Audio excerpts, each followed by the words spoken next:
ছাত্ৰ-ছাত্ৰীসকল আশা কৰোঁ তোমালোক সকলোৱে ভালে আছা আৰু ঘৰতে থাকি নিয়মীয়াকৈ পঢ়া শুনা কৰি আছা। যেহেতু দেশত কৰোনা অতিমাৰীৰ বাবে বিদ্যালয়সমূহ সম্পূৰ্ণৰূপে বন্ধ হৈ আছে, যাৰ বাবে আমি বিদ্যালয়ত গৈ পাঠদান আৰম্ভ কৰিব পৰা নাই।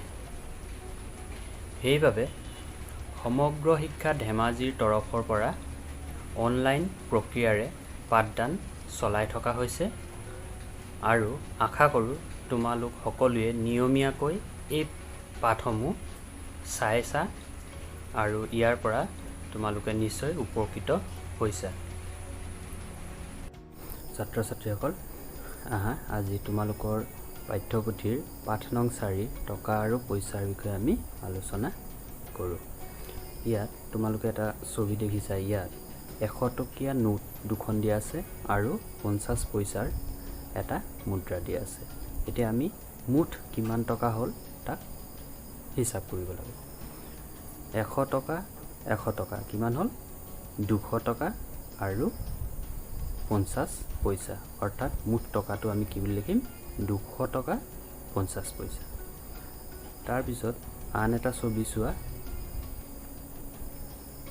এইখনত 100 টকীয়া নোট এখন, 50 টকীয়া নোট এখন, 20 টকীয়া নোট এখন আৰু 10 টকীয়া নোট এখন দিয়া আছে। অৰ্থাৎ ইয়াত মুঠ কিমান টকা হ'ব আমি গণিব লাগে।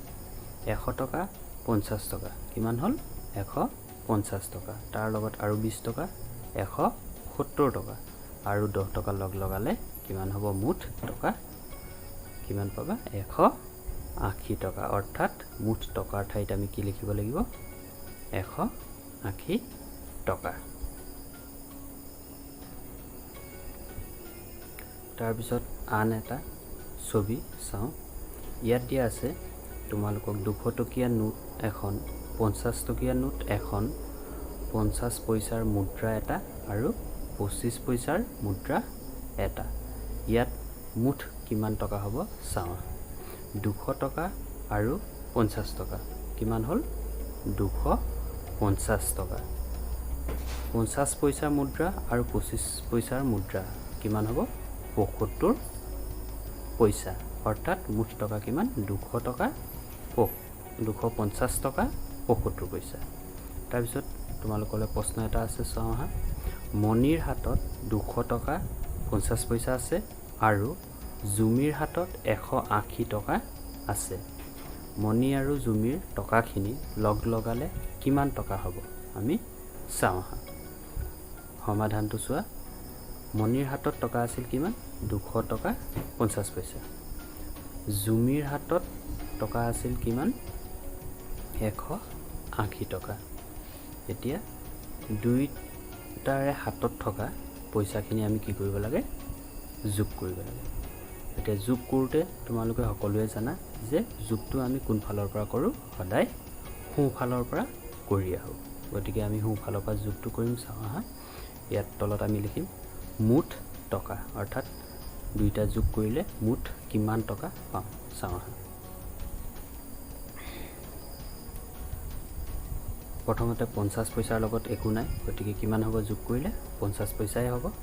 তাৰপিছত আমি টকাটো লিখি ল'ম। তাৰপিছত শূন্যৰ লগত শূন্য যোগ কৰিম। শূন্যৰ লগত শূন্য যোগ কৰিলে কিমান হ'ব? শূন্যই হ'ব। তাৰপিছত 0 আৰু 8 যোগ কৰিলে কিমান পাম? 8। তাৰপিছত 2 আৰু 1 দুইটা যোগ কৰিম, কিমান হ'ব? 3। অৰ্থাৎ মুঠ টকা কিমান পালোঁ? 380 টকা 50 পইচা। তাৰপিছত চোৱা, টকা আৰু পইচা কিদৰে লিখা হয় বুজোৱা হয়। টকা আৰু পইচা দুইটা যদি থাকে তেতিয়া আমি কিদৰে তাক লিখিম? মণিৰ হাতত 200 টকা 50 পইচা আছে। 200 টকা 50 পইচাক আমি 200.50 টকা বুলিও লিখিব পাৰোঁ। টকা আৰু পইচাৰ মাজত এই যে দশমিক অৰ্থাৎ ফুট চিন দিয়া হয়। এই ফুট চিন ইয়াক আমি কি বুলি কওঁ? দশমিক বুলি পঢ়া হয়।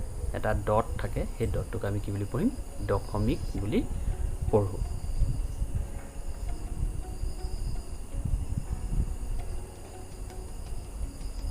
এতিয়া 1 নম্বৰত ইয়াত দিয়া আছে চোৱা, টকা আৰু পইচাক টকালৈ পৰিৱৰ্তন কৰা। টকা আৰু পইচাক কিদৰে টকালৈ পৰিৱৰ্তন কৰা হয় চাওঁ। ক নম্বৰত দিয়া আছে 5 টকা 40 পইচা। 5 টকা আৰু 40 পইচা, ইয়াক আমি টকালৈ লৈ যাব লাগে। তেতিয়া টকালৈ যদি লৈ যাওঁ পৰিৱৰ্তন কৰোঁ, তেতিয়া তাক কি বুলি লিখিব লাগিব আমি? 5.40 টকা। এই যে ফুটটো দেখিছা, এইটো দশমিক। 5.40 টকা। তাৰপিছত খ নম্বৰত এটা দিয়া আছে চোৱা, 10 টকা 75 পইচা। ইয়াক আমি যদি টকালৈ পৰিৱৰ্তন কৰোঁ তেতিয়া কিমান হ'ব? 10.75 টকা। তাৰপিছত টকাক পইচালৈ পৰিৱৰ্তন কৰোঁ আহা। এতিয়া আমি টকাৰ পৰা পইচালৈ পৰিৱৰ্তন কৰিম।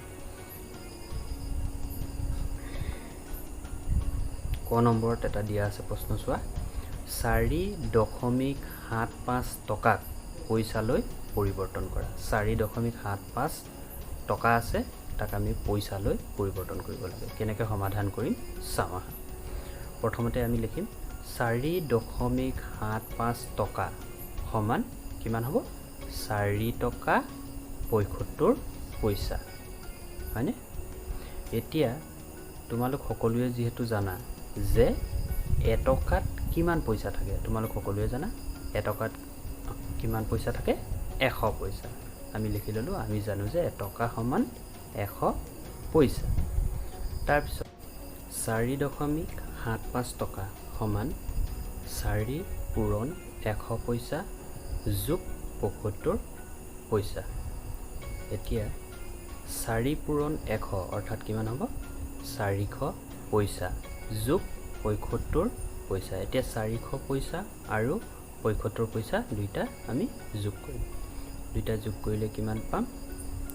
475 পইচা। অৰ্থাৎ 4.75 টকা সমান কিমান পালোঁ আমি? 475 পইচা। গতিকে 4.75 টকা সমান 475 পইচা। অৰ্থাৎ আমি টকাৰ পৰা এতিয়া পইচালৈ পৰিৱৰ্তন কৰি পইচাত কিমান পালোঁ? 475 পইচা।